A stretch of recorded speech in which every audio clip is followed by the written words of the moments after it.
Concord may go down in PlayStation history as one of the biggest launch failures the company will ever experience for a single video game. This was supposed to be a very big deal, a AAA live service 5v5 hero shooter for PS5 and PC, and for those playing on PlayStation, there was that trophy list to hunt as well. But Sony announced and then shut down the game in just 3 days, leaving a very small window for some to secure the coveted Platinum trophy. I had the pleasure of sitting down and speaking with somebody who made it just in time, and this is their story.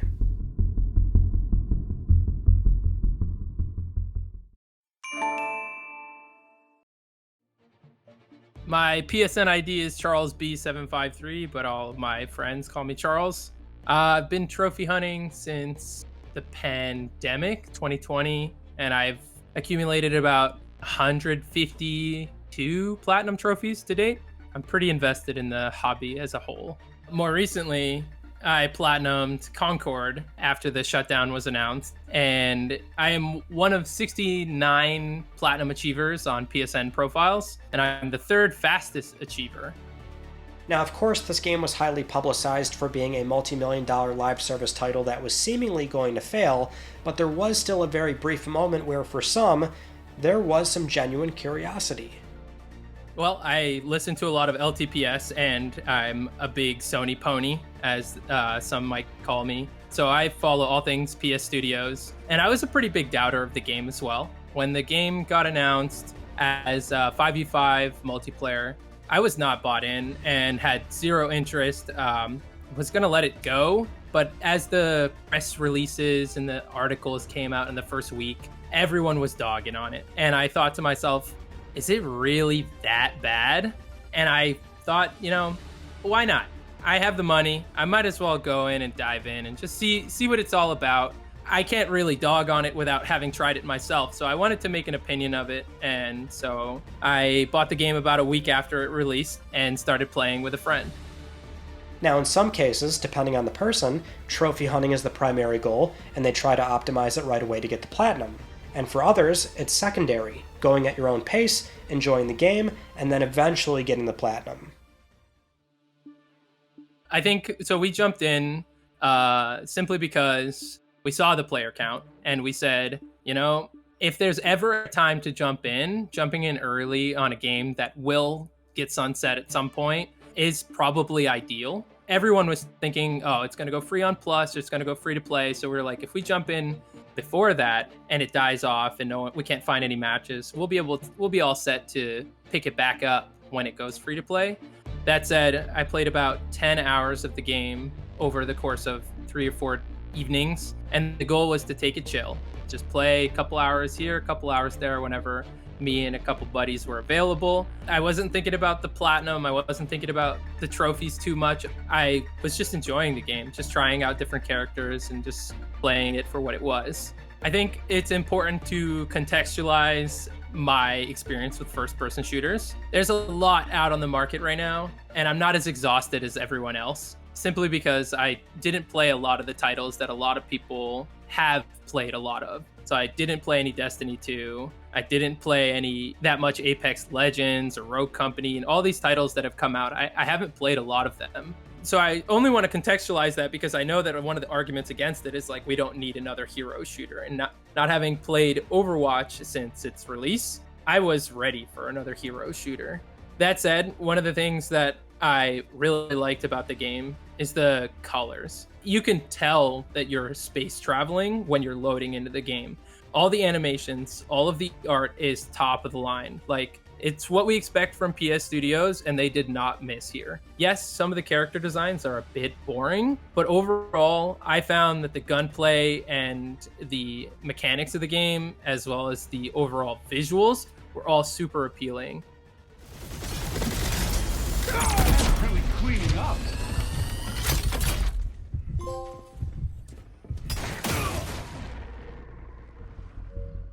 On September 3rd, just 12 days after the game released, Sony announced an important update on Concord. The game would be taken offline on September 3rd, just 3 days away, and Sony would cease all sales of the game immediately and offer refunds to all buyers, acknowledging that aspects of the game and the initial launch did not land as intended.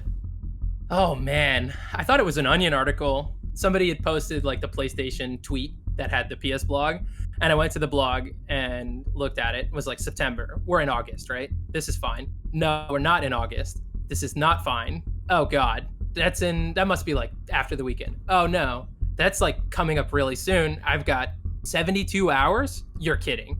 This is a joke. No way. And so the first thing I did was launch the game and immediately get hits. It's like server maintenance. So it's not even available when the announcement went out. And it was like, how long are they going to be in server maintenance for? Like, clock's ticking. Like, we have to do something, right? And then I took the time, sat back and said, there's not much of a player count at all. What are the chances that I have to boost this by myself? And luckily, I have a couple friends who have multiple consoles, whether it be PC or multiple PS5s, as well as me having a couple. So I was like, I need more copies. If I'm going to for sure be able to play this game and get through queue times, if I need to play 5 copies versus 5 copies, that's what I'm going to do. I didn't think we were going to get the Platinum when it got announced. And the goal was always to minimize losses. Just get in, get as much as we can, and go from there. So when it got announced, server maintenance is happening. I headed to Best Buy. I checked eBay. I was like, oh, I could pay for 1 day shipping. But I was like, wait, I can just touch grass and actually go get some copies. And I showed up to Best Buy, which was like 20 minutes, and then walk in, go to the shelves. Hey, do you guys have Concord? Because they weren't on the shelves. And he's like, if it's not out here, it might be at the front register. And I was like, okay, go talk to the front register. Hey, do you guys have Concord? And the lady goes, let me check to see if that's in inventory. Yes, we have 4 copies. I was like, okay, cool. They haven't pulled it. They haven't figured out that this is gonna, get destroyed. And they announced refunds for everyone, which meant you probably shouldn't be selling this because you're just gonna have to deal with paperwork and refunds later, right? So I told her I wanted 2. She brought 2 back and was like, I've never seen this game before. This is a cool looking game. And I was like, yeah, it's a new one. It just came out like 2 weeks ago. And then the employee like next to her looks over and goes wide-eyed and goes, oh, I heard something about that game. And I was like, I too heard something about that game. Trying to like hint that I knew that it was gonna get shut down and that like they're not wasting my time. Like maybe they felt bad, right? But got the 2 copies secured. I was up to 3 physical copies, and then I headed over to my brother-in-law's place. I had called him on the way over, like, hey man, this thing just got announced. Can I borrow your PS5? I'll buy you dinner. And he's like, yeah man, I don't play during the week. That's totally fine. So got the copies, got the extra PS5, set it all up, and got to work. Now, see, the thing with trophies and achievements, more so with trophies, and especially with online games, is that there's almost always 1 or 2 trophies that is the actual bottleneck preventing the Platinum, and Concord is no different. So if you sort the trophy list by rarity on PSN profiles, you'll see that almost everyone can get just about everything before they hit level 50. Unfortunately, the requirement is to hit level 100.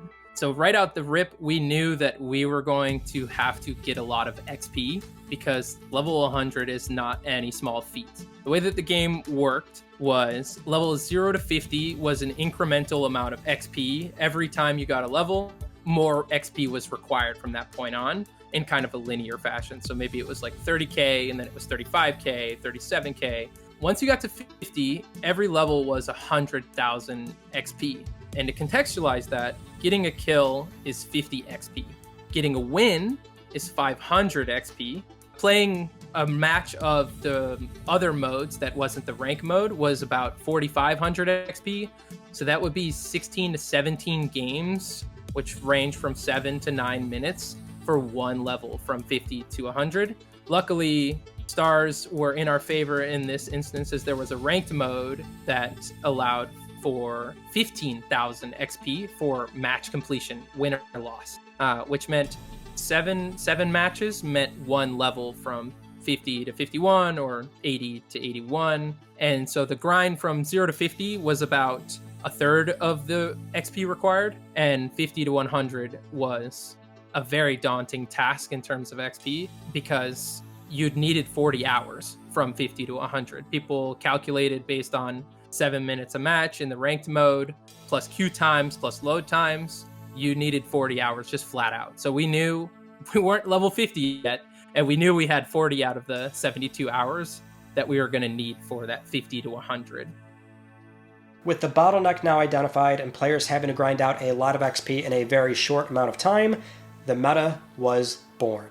Oh my god! I mean, it went viral, right? Like, Deserto had a tweet on it. Everyone was reporting on it. You got into, ideally, a 5-stack of players, and you spawned into what is like a search and destroy type mode where you're not respawning.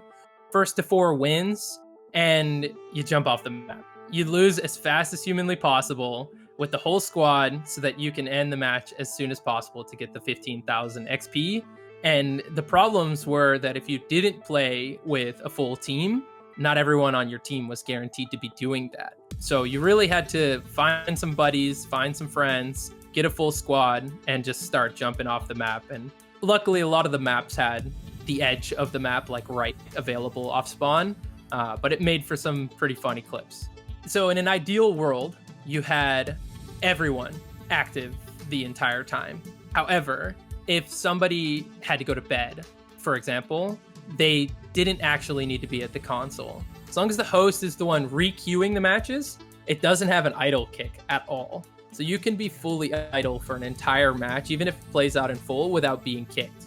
There are penalties for that. It auto-detects that you're AFK and gives you an AFK timer, but for the crude majority of the 72 hours, we were jumping off the map over and over and over again. I had multiple consoles doing it so that, maybe we didn't have a full squad of 5. I was picking up one controller, jumping them off, picking up the second controller, jumping them off, and just rinsing and repeating. Another day, another adventure. It's down. Even though there was a community of players that wanted to go for the Platinum willingly, it was still only 72 hours. At a certain point, another issue does come up that needs to be addressed. That's the thing, is people needed rest. And so some people left their consoles on fully idle with one person, maybe a different time zone, allowing them to re-queue. But if you had somebody who wasn't jumping off the map, it required somebody from the enemy team to run across the map and kill whoever was AFK so that they could end the rounds. That's an extra 30 to 60 seconds per round, and it adds a significant amount of time when you're thinking about the crude math of 40 hours from 50 to 100. You can't add a minute per game. It's just gonna mathematically get out of reach so quickly because there were just so many games. I think it was like 350 games that you needed. So you're adding 350 minutes by just having one person AFK. But if you have one person AFK, everyone can be AFK aside from the party leader. Another massive issue with getting this Platinum done is how much progress you already made. For some players, there was enough cushion, and for others, that window was narrow. It's funny to say that we were lucky to have played 10 hours, and that made us level 22 prior to the announcement. But if you had picked up a copy at Best Buy the moment that the announcement went out, you were not making it. Mathematically, it was impossible. It was just too much XP required to get from 0 to 100. So it was a different amount of time required per person. Some people had been putting in 40 hours and were already level 50 by the time the announcement happened, and they had way more buffer than we did. Fortunately, level 22, it's like a sixth of the way there, not even, and we were pressed. It was all about minimizing losses from the get-go. We didn't know if it was mathematically possible for us out the rip, so we just kind of went about it as if it was and started doing the math afterwards. When it was all said and done, I had 3 hours to spare, which is kind of bananas if you think about it, because maybe the community manager who announced it on Discord was off by 3 hours. Maybe there was maintenance. Maybe so many things could have gone wrong that those 3 hours were not a guarantee. And I really cut it close. I think I was the third or fourth last achiever of the Platinum before the shutdown. And any time I spent sleeping was actually time I enlisted the help of my brother, who I owe him a nice dinner. Got up as early as 4:30 in the morning to hop on the game and jump off the map for me for the course of 3 hours when I was resting, because we had no time to spare. So my account ran for almost the entire time. I think when it was all said and done, my account had been running for 69 out of the 72 hours, just jumping off the map.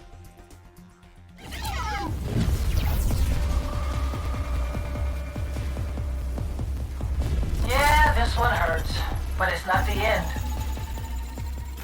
And after those 72 hours, the game was ready to shut down, and players naturally wanted to stick it out to the very end. Oh man, I was a zombie, but I wanted to know what happened. First, they tried to give us a patch. And some people on their screen, you know how the PS5 will give you a pop-up when something's downloading?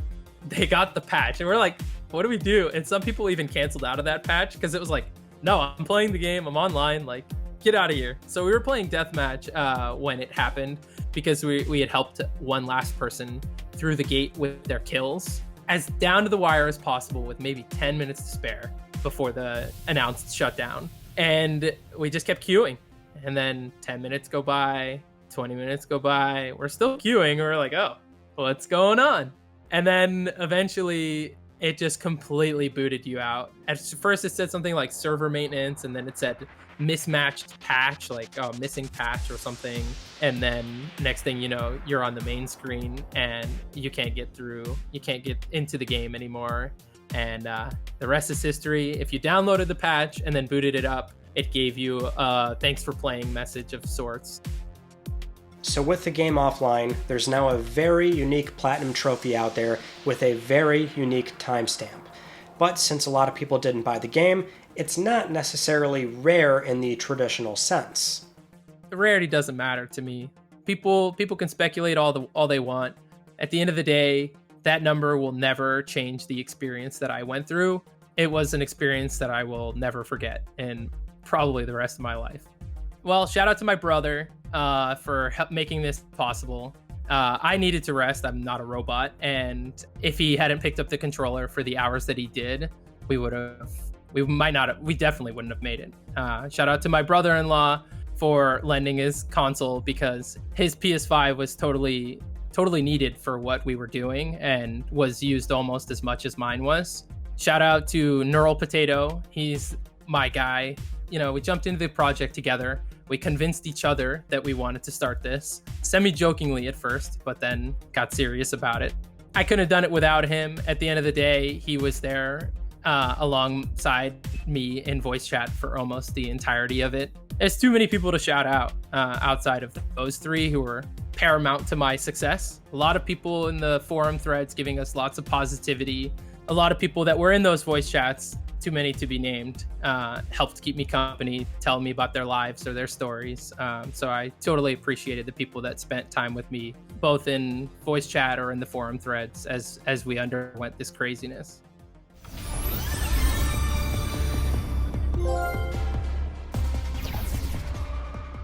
Thank you, Charles, for sharing your Platinum Trophy story, especially with the unusual circumstances that this game went through. Online trophies are never fun, especially when you have to rush to get them done.